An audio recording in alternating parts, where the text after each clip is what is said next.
श्री नवनाथ भक्तिसार अध्याय 32। चौरंगीनाथास तपश्चर्येस बसविल्यानंतर मच्छिंद्रनाथ व गोरक्षनाथ तेथून निघून गिरिनार पर्वती गेले व त्यांनी दत्तात्रेयाचे दर्शन घेतले।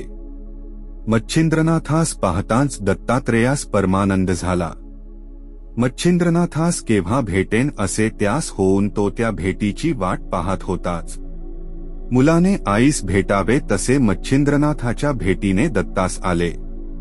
मग उभयतांच्या प्रेमपूर्वक सुख दुःखाच्या गोष्टी झाल्या। त्याने त्यास पोटाशी धरून आता येथेच राहा, तीर्थयात्रेस जाऊ नका म्हणून सांगितले।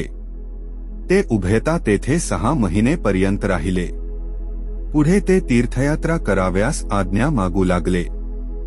जगाच्या उद्धारासाठी आम्ही जन्म घेतला आहे, ह्यास्तव आम्हांस एके ठिकाणी राहता येत नाही असे मच्छिंद्रनाथाने सांगितल्यावर दत्तात्रेयाने त्यांस तीर्थयात्रा कराव्यास जाण्याची आज्ञा दिली।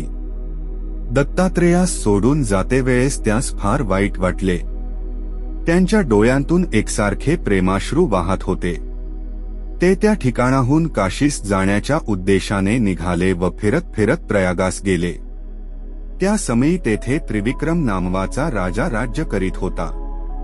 तो काळासारखा शत्रूवर तुटून पडे। तो मोठा ज्ञानी असून उदास होता। त्यास सर्व सुखे अनुकूल होती, परंतु पुत्रसंतती नसल्यामुळे त्यास ती सर्व सुखे गोड लागेनात। त्याची साधुसंतांच्या ठिकाणी अतिनिष्ठा असे। त्याच्या राज्यात याचक फारसा दृष्टीस पडत नसे। त्याची प्रजा कोणत्याही प्रकारची काळजी न वाहता आनंदामध्ये राहत होती। त्याची राणी महापतिव्रता असून त्याच्या मर्जीनुरूप वागत असे, परंतु पोटी संतती नसल्याने ती थोडी खिन्न असे। राजा दिवसेदिवस थकत चालल्यामुळे पुत्रप्राप्तीची निराशा वाटून तिला वारंवार दुःख होई। अशी ती काळजीत पडली असता एके दिवशी राजा परलोकवासी झाला। तेव्हा राज्यात मोठा हाहाकार झाला। राणी रेवती तर दुःखसागरात बुडून गेली। तिजवर दुःखाचे डोंगर कोसळले।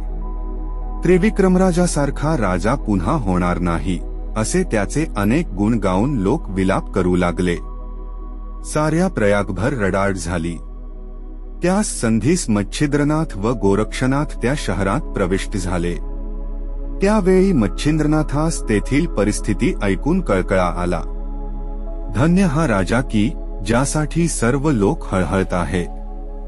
अशा राजास पुन्हा जिंवत करून दुःखातून सर्वांस सोडवावे असे मच्छिंद्रनाथाच्या मनात आले।